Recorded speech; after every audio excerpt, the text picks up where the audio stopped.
Hi, I'm Phil Ball, pastor of Odyssey Christian Church in Jenks, Oklahoma.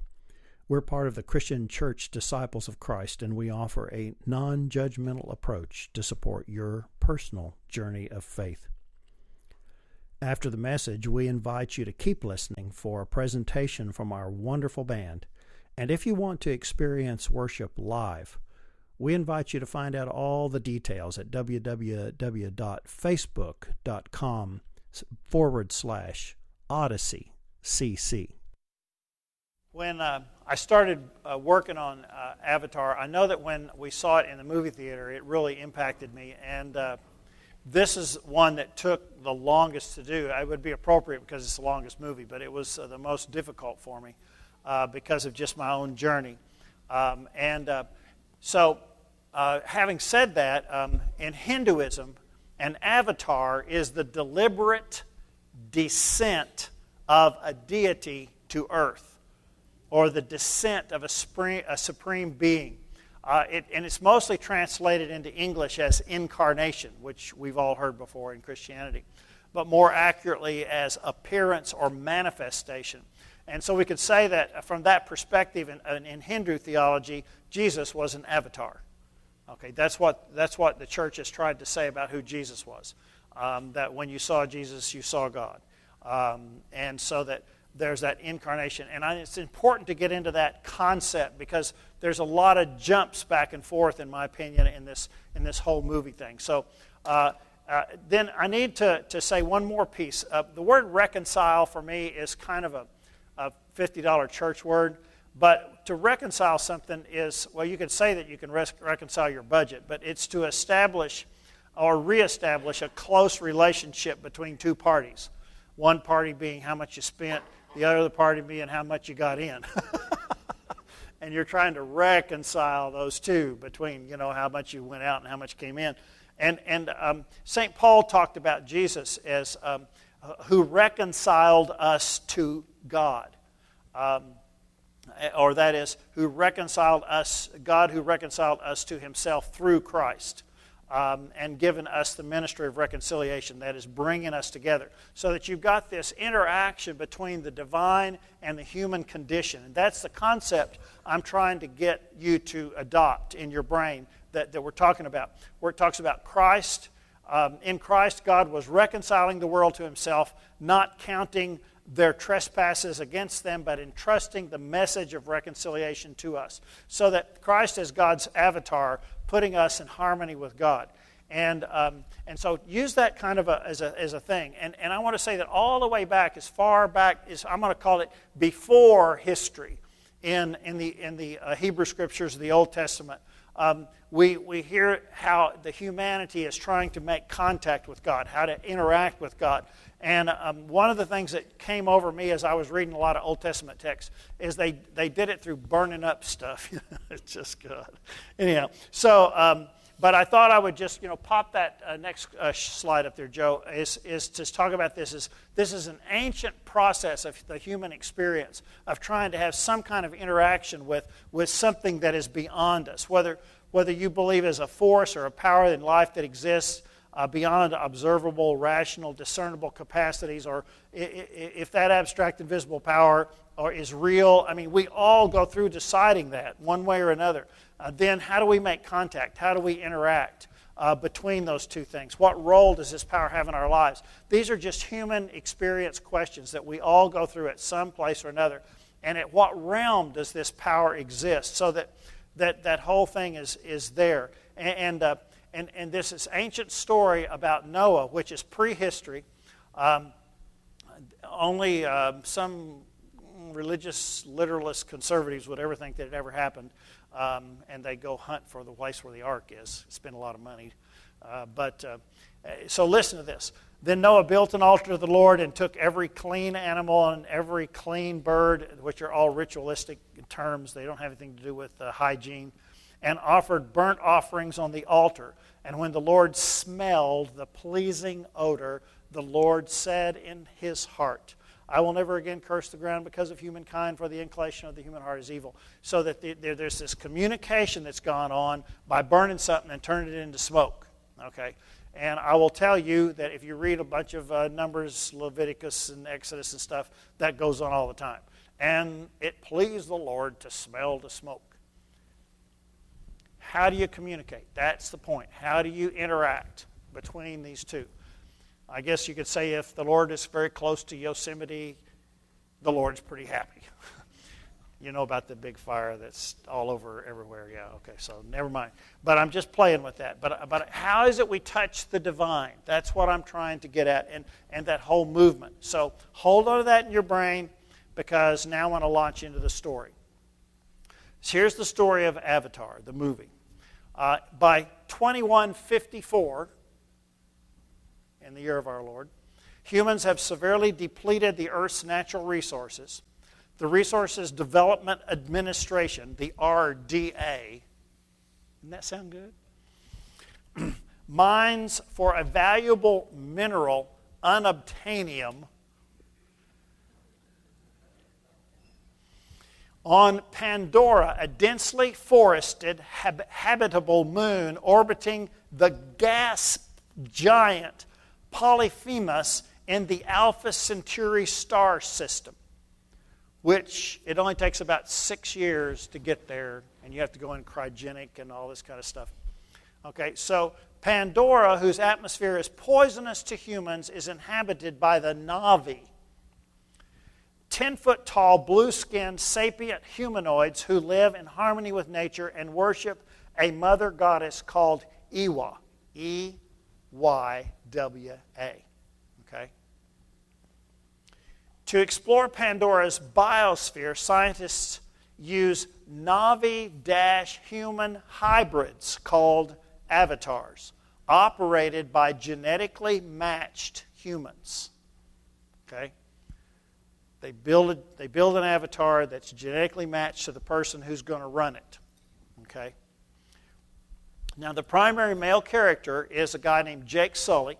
He is a paraplegic Marine who replaces his deceased twin brother as an operator of an avatar. His deceased twin brother was killed in a robbery with a guy with a knife, and his twin brother was a scientist who had been studying for 3 years to go to Pandora and run this avatar so they can research more stuff about the Na'vi. And the head researcher is a woman named Dr. Grace Augustine, who's the head of the Avatar program and considers Mr. Jake Sully, an inadequate replacement, but accepts his assignment as bodyguard. Marines are good as bodyguards. She says to him, "Have you had any lab work?" He says, "I dissected a frog once." Now, Jake Sully is Marine through and through, but he's really human too. He's really up front with who he is, with what's going on. He's gone through enough stuff that he doesn't try to... Okay, so Sully is out protecting the avatars of Grace and another scientist named Norm Smellman as they collected biological data, and Jake's avatar is attacked by a Thanator, the dude on the left, and chased headlong into the forest, where he encounters Pandora in all its wonder, beauty, and danger. And in the struggle for his life, he wanders deeper into the forest, where he is totally lost and isolated at night, except for being stalked by a female Na'vi named Natiri. Okay? Video time. All right, a little short clip, and if you hadn't figured that out, what's going on, because we're going to have more of these, so just, we're going to have 3 total video clips, but the next one's pretty soon coming up. But it's like all of a sudden, she is about to do away with that avatar because the Na'vi hate those avatars, and because they just think that they're not very happy with them. Let's put it that way. And basically, let me talk about that. They represent the invasion of their home community by, quote, the Western world. All you have to do is drop back to about, let's say, between 1752 and 1907 in the United States of America.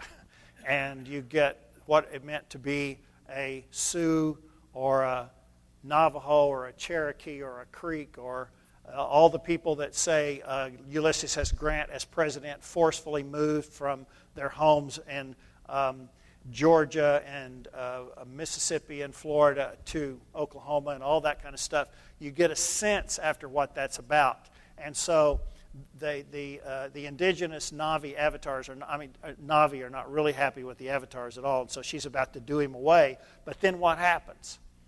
You see that funny little white thing come light on her arrow?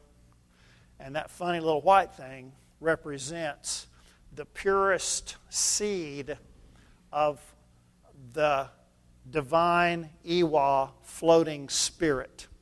Okay? And all of a sudden, she is attuned to the intrusion of the divine in her life, right there. The divine visits her in that little floating thing. And she has the sense to go, wait a minute, let's stop here. Now, that's an important characteristic for all of us, as no matter whether we're smoke builders to try to make contact with God or however we do that, it's critical that we pay attention to those things. So, as this particular video proceeds, Jake is attacked by what I call Navi-type dogs, and he engages a terrific battle with them because he's lost his machine gun fighting that other dude, and the one that you saw in the... Okay.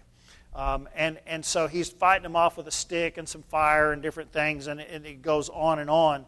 And then we have this next video.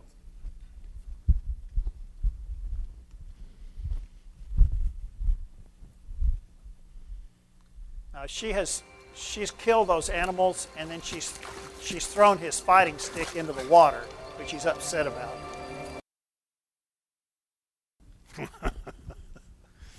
On a trip, dude.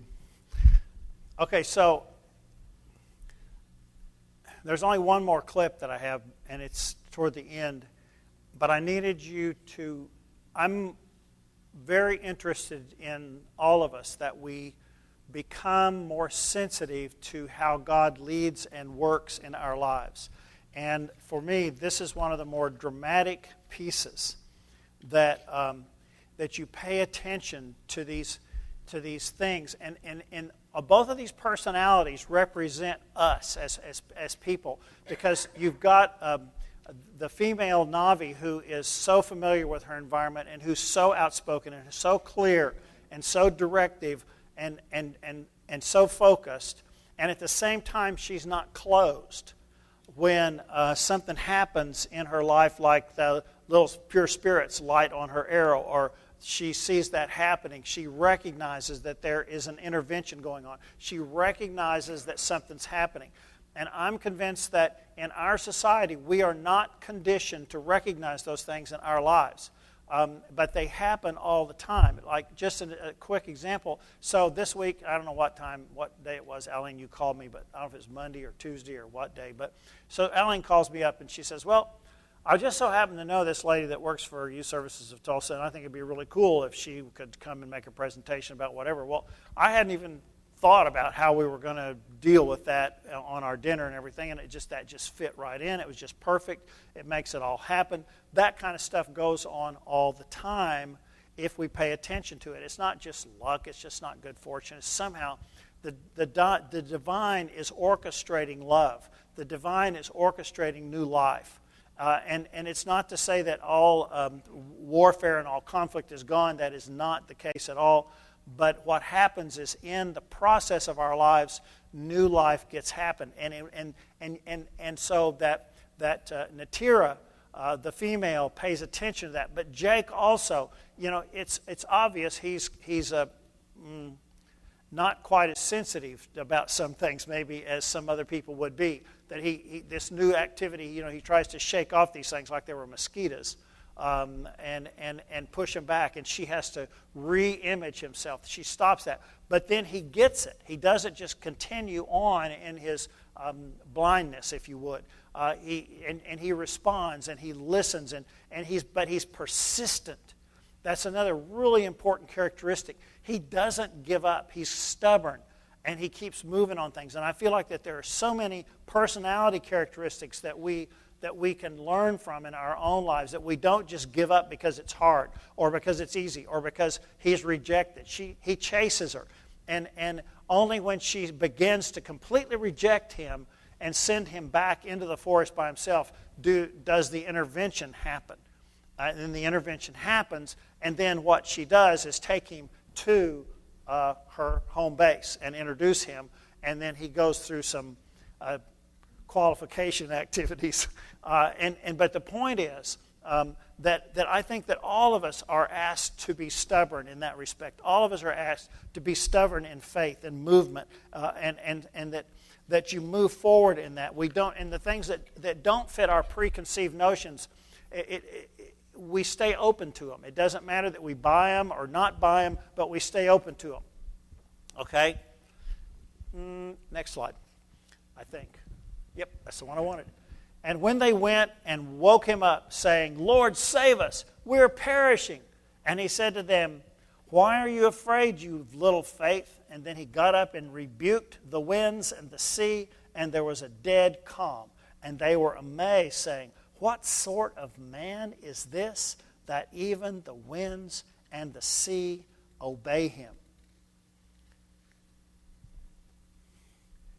We've heard these stories before, but they come in the context of things with which we are familiar, and we don't recognize how amazing they are.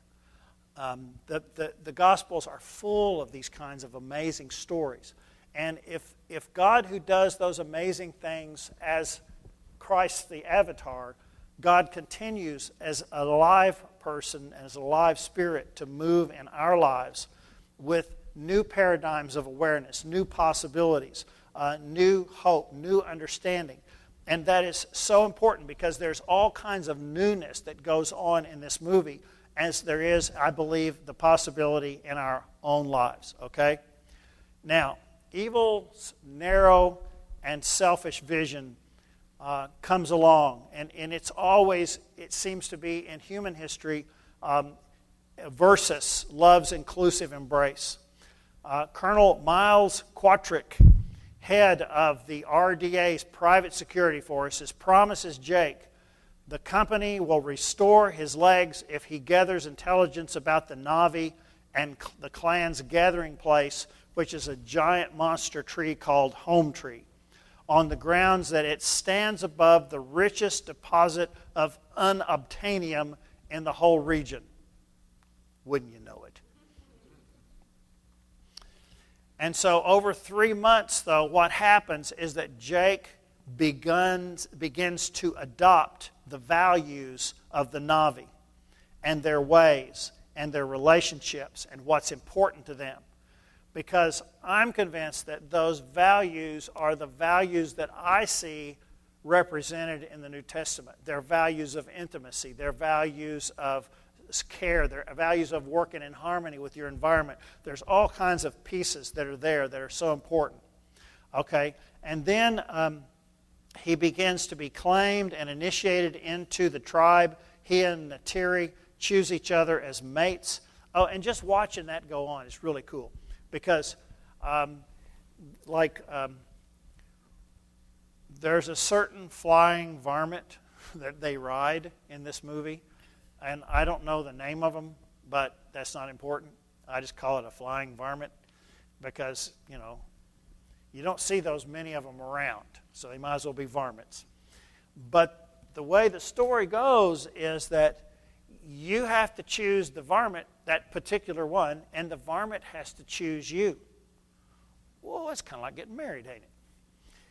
And I just love this. This is so good. And he says, how do you know if the varmint has chosen you? Anybody know? Anybody? He tries to kill you. The female varmint or whatever varmint it is that you've chosen tries to kill you, and you have to wrestle it to the ground. And you have to, once you do it, and then you have to bond with it.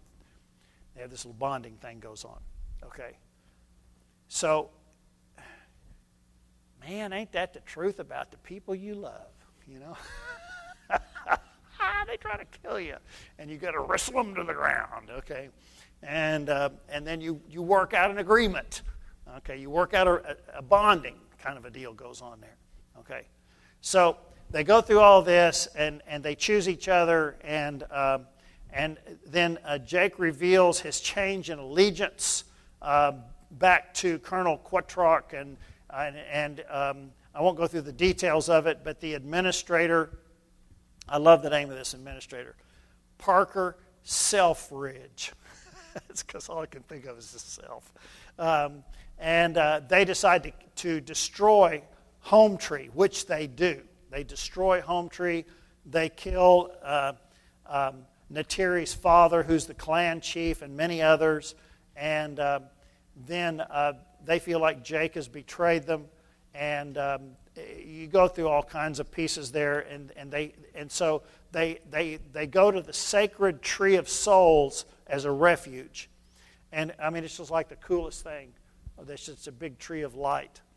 And that's where all these little flying dudes come from. And they gather with the clan, and Jake organizes them at the Tree of Souls to fight the sky people, which are the humans, because they fly around in airplanes and stuff. They're called sky people. And so we're getting ready, Ryan. So on the eve of battle, Jake goes to Iwa at the Tree of Souls. And I guess there's one more piece that you need to know. That the avatars have this tail. And it's kind of like plugging in your 7-pin connector on your video machine, or whatever it is. And so Jake connects this to one of the strands that's hanging down from the great Tree of Souls so he can communicate. And one of the things that happens early on in the movie is the research scientist lady is sticking her needle inside of a tree root, and she pulls it out and she says, this tree is connected to everything. And the whole concept, which I think is so true about everything in life, is that everything is connected to everything. Okay, it's not a bunch of isolated things, because in scientists we all tend to isolate things so we get a control and a scientific method and that kind of process, but that everything finally is connected in some kind of a way. And so he connects up, and so let's watch this video. So if you need me to loan you the movie, you can see the battles. But they're for me they're not as important, because if you look up to Psalm 29, which is all written up there, or Psalm 20, you see a psalm that was done in ancient Israel to support the king, and basically that's the kind of thing that Jake Sully's trying to do, is to get God to support the movement for good and for life to happen. And so that in that subsequent battle, the Na'vi suffer heavy casualties, but then are rescued when all the wildlife and animals of Pandora unexpectedly join the attack and overwhelm the humans. So that Natiri interprets this as Iwa's response to Jake's prayer. And so they go through a final battle, if you would, where Jake destroys a bomber that's about to blow up the Tree of Souls, and the colonel gets into a big fight with Jake and Natiri, and he gets Jake down, and Natiri gets him. I love this, because Natiri, as the female, kills the colonel. And so that, with the exceptions of Jake and two other scientists, all humans are expelled from Pandora, which is what is behind that psalm, even though you probably can't see it. It's the big parade to get them on the aircraft to send them home. And then Jake is taken to the Tree of Souls and is permanently transferred into his avatar, and then the show ends. And as Jake was chosen by the divinity, I claim that we have been chosen. the fact that you show up here and that you're not someplace else, the fact that you have some kind of relationship at whatever level it is. We are those who are chosen to perceive. We are those who are chosen to be adventuresome. We are those who are chosen to be grounded in truth. We are those who are chosen to have new revelations, are chosen to grow, are chosen to witness through courage. We are those who are chosen to be connected to the life source personified in Jesus Christ. And so what I leave you with tonight is to claim your chosenness, to claim your purposefulness in your own unique way, not in any way I would tell you, but claim the gift that is your life. Let us pray. Dear God, we come to you as those constantly wondering. We sometimes find ourselves without direction. We find ourselves sometimes without hope. We find ourselves having tried everything we know to try, and nothing seems to be working the way we think it should work. However that is, we claim our value to you. We claim that you are our leader, that you have indeed claimed us to be the ones who are your church, to be the ones who make a difference that brings life to all that is through your Spirit. And we give you thanks for that. Amen. This is called Be Still and Know by Stephen Curtis Chapman.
Still